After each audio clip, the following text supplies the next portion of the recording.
What's up, everybody? Jordan Stewart here from Vover. Thanks so much for tapping into the Vover Original Show. Just a reminder that if you want to drop your opinions about the episode or respond to the host and guests with your voice, go and download the Vover app wherever you get your apps. Vover, voice over everything. Enjoyed the show. What's up, guys? Welcome to the Vover Monday WNBA show. We back. I mean, we didn't go anywhere, but the season is back. We got a full slate of games yesterday that did not disappoint. We also have a full slate of games tomorrow, so things are all the way back in the swing after the Olympic break. The Olympians are back home, and actually the WNBA season kicked back off on Thursday with the first annual, the inaugural Commissioner's Cup, which was handily won by the Seattle Storm. I feel like they put the league on notice a little bit with that win, beating Connecticut, no problem, 79-57, on the backs of Jewell Lloyd and Breanna Stewart, who had 17 and 16, followed by Sue Bird, who had 10. For those of you who were unfamiliar with the Commissioner's Cup, these ladies got to take home some extra bonus checks on this season with these wins, and even the Sun took home some checks just for participating in the first game. So this was a mid-season competition between the top team in the East and the top team in the West. The two top teams in each conference competed for a chance at a piece of the pie. Each player on the Seattle Storm took home in excess of $30,000 per player, and each player in Connecticut took home $10,000 per player.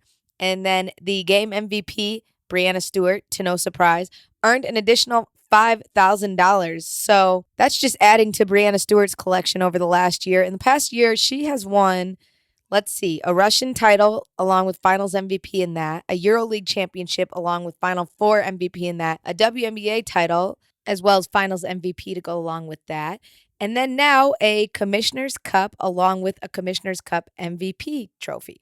But in perhaps her most exciting news of the year yet, Breanna Stewart and her wife Marta shared today that they welcomed their first child, a baby girl, into the world on August 9th, directly after she returned home from winning a gold medal, baby Ruby May. So we want to send a huge congratulations to Breanna and her wife Marta on becoming parents and just adding to the incredible year that Breanna has already had this year. Coming off an Achilles injury, which she said ended up being a blessing in disguise for things off the court in her life to develop. So really great feel-good story there. Congratulations to those two. Congratulations to the Seattle Storm on the first Commissioner's Cup championship.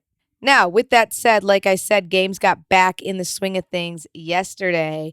And one of those games included the Seattle Storm, sans Breanna and Sue Bird. But the Sky and the Storm faced off yesterday in Chicago, a game that went into OT and was definitely thrilling coming down to the end.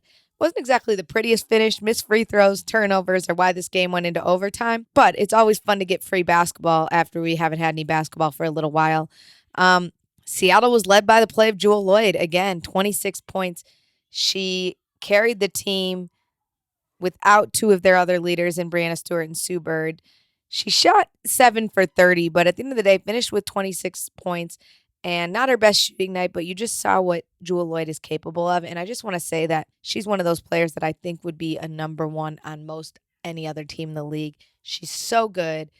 And I think having this opportunity to kind of shine on her own really shows people just how good Jewell Lloyd is and how capable she is, if you didn't already know that. The Sky, on the other hand, were carried by Kalia Copper, who had 19, Diamond DeShields, who had 13, and Candace Parker, who had 12 and 9, and Allie Quigley, who finished with 17, including two huge three-pointers at the end of the game to put the Sky in the position to tie and push this thing to overtime. So it was a team effort across the board for the Sky. Quigley had a couple big baskets. Candace Parker had a huge basket at the end where she just willed her way in for a layup, and the Sky ended up pulling out that win at home versus a shorthanded Seattle.